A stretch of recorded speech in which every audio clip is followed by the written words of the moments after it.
नमस्कार साथियों, मेरा नाम है पुष्पेंद्र चड़ार और आज आप हमारे साथ देख रहे हैं भारतीय दंड संहिता की धारा 1 से लेकर 5 तक के जो उपबंध हैं, जो भारतीय दंड संहिता 1860 में दिए गए हैं, उन पर हम चर्चा करेंगे। और मुझे ये उम्मीद है कि आप सभी को जो धारा 1 से लेकर 5 तक जो मैं सेक्शन बताऊंगा वो आपको समझ में आएंगे। और हम इसी तरह से भारतीय दंड संहिता के सभी सेक्शन के वीडियो बनाएंगे। और यदि आपको सभी सेक्शन के वीडियो देखने हैं तो आप हमारे चैनल को subscribe, like and bell icon पर क्लिक कर दीजिए ताकि रेगुलर नोटिफिकेशन आपको मिलता रहे। तो पहला हम देखते हैं कि भारतीय दंड संहिता 1860, ये एक्ट नंबर कौन सा है? 1860 का अधिनियम 45, अधिनियम संख्यांक 45। और 6 अक्टूबर 1860 को भारतीय दंड संहिता प्रवर्तित हुई थी और 1 जनवरी 1862 को इंडिया में इन्फोर्स हुई थी। अब हम इसकी प्रस्तावना देखते हैं। अध्याय 1 में क्या दिया गया है? प्रस्तावना। जो अध्याय 1 है वह धारा 1 से लेकर 5 तक है। उद्देश्य का क्या कहती है? प्रेमबल। भारत के लिए एक साधारण दंड संहिता का उपबंध करना समीचीन है, अतः यह निम्नलिखित रूप में अधिनियमित किया जाता है। यानी कि जो उद्देश्य का है वह भारत के लिए साधारण दंड संहिता का प्रोविज़न करना। अब हम सेक्शन 1 देखते हैं। संहिता का नाम और उसके प्रवर्तन का विस्तार। संहिता का नाम क्या है? यह अधिनियम भारतीय दंड संहिता कहलाएगा और इसका विस्तार संपूर्ण भारत पर होगा, क्योंकि 31 अक्टूबर 2019 को भारतीय संसद द्वारा संविधान का अनुच्छेद 370 हटा दिया गया है, जिसके कारण इंडिया के सभी एक्ट जो जम्मू कश्मीर पर लागू नहीं थे वह अब जम्मू कश्मीर पर भी लागू होंगे। और जो सेक्शन 1 है इसमें जो संहिता का नाम दिया गया है वह केवल भारतीय दंड संहिता दिया गया है, ना कि भारतीय दंड संहिता 1860 जैसे कि सभी एक्टों में दिया रहता है, जैसे कि भारतीय संविदा अधिनियम 1872। सेक्शन 2, भारत के भीतर किए गए अपराधों का दंड। हर व्यक्ति इस संहिता के उपबंधों के प्रतिकूल हर कार्य या लोभ के लिए जिसका वह भारत में यानी कि भारत के भीतर दोषी होगा, इसी संहिता के अधीन दंडनीय होगा, अन्यथा नहीं। तो जो सेक्शन 2 है भारतीय दंड संहिता की, ये 2 प्रकार के क्षेत्राधिकारों को बताती है। पहला प्रादेशिक क्षेत्राधिकार और दूसरा वैयक्तिक क्षेत्राधिकार। तो प्रादेशिक क्षेत्राधिकार क्या है, इसके बारे में हम डिटेल से देखते हैं।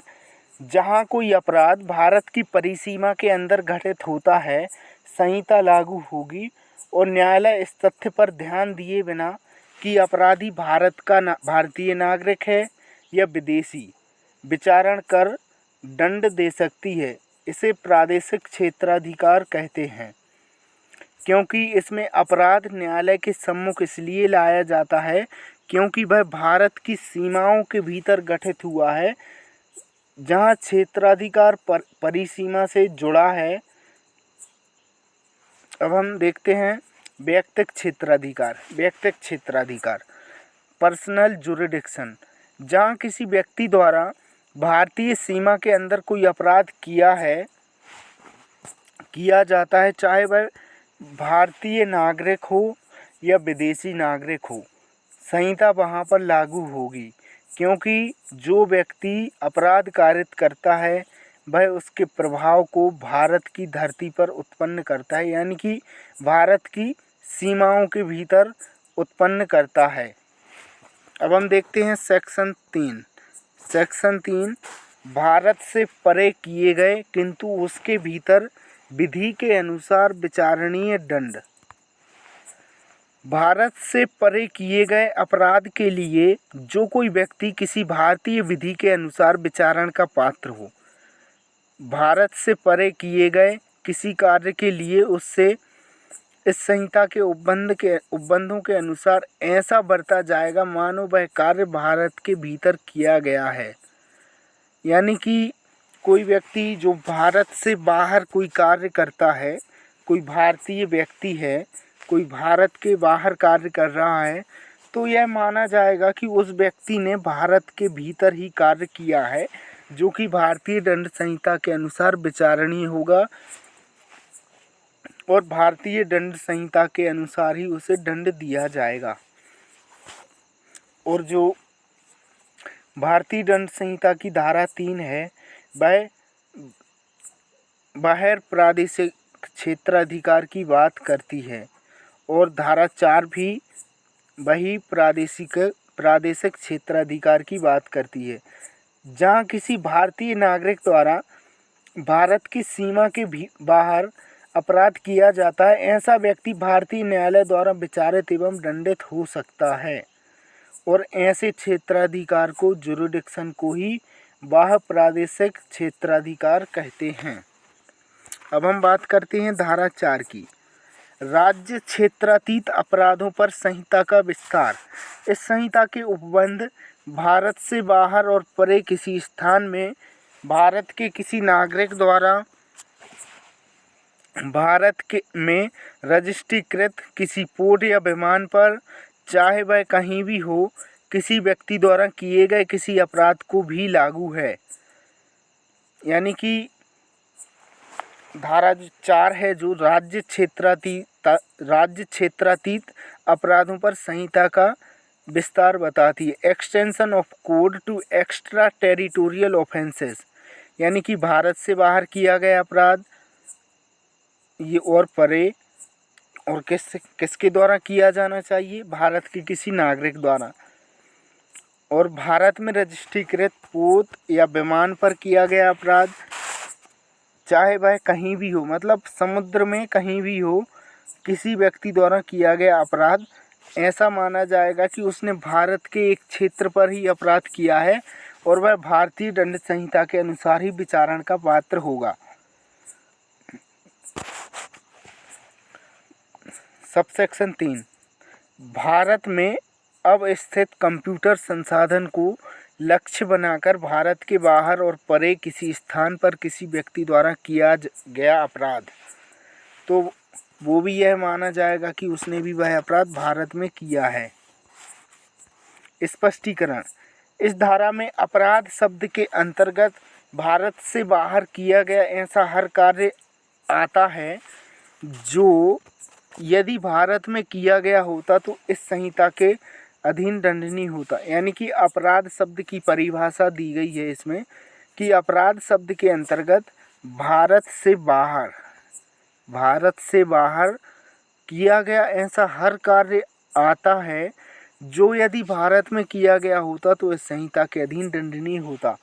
कंप्यूटर संसाधन का पद का वही अर्थ है जो सूचना प्रौद्योगिकी अधिनियम 2000 का 21 की धारा 2 की उपधारा 1 के खंड टा में है, वही माना जाएगा कंप्यूटर संसाधन का अर्थ। दृष्टांत, जो भारत का नागरिक है उगांडा में हत्या करता है, वह भारत के किसी स्थान जहां वह पाया जाए हत्या के लिए विचारित और दोष सिद्ध किया जा सकता है। धारा 5, कुछ विधियों पर इस अधिनियम का प्रभाव न डाला जाना, यानी कि certain laws not to be affected by this act. इस अधिनियम में की कोई बात भारत सरकार की सेवा के ऑफिसरों, सैनिकों, नौसैनिकों या वायु सैनिकों द्वारा विद्रोह और अभित्यजन को दंडित करने वाले किसी अधिनियम के उपबंधों या किसी विशेष या स्थानीय विधि के उपबंधों पर प्रभाव नहीं डालेगी। जो भारतीय दंड संहिता की धारा 5 है वह बताती है कि इस संहिता का प्रभाव किस किस अधिनियमों पर, जैसे लोकल लॉज हो गए, स्पेशल लॉज हो गए, इन पर लागू नहीं होगा। जैसे कि मार्शल लॉ यानी कि जो मिलिट्री लॉ होते हैं उन पर लागू नहीं होंगे। धन्यवाद। मैं अपने इस वीडियो को समाप्त करता हूँ।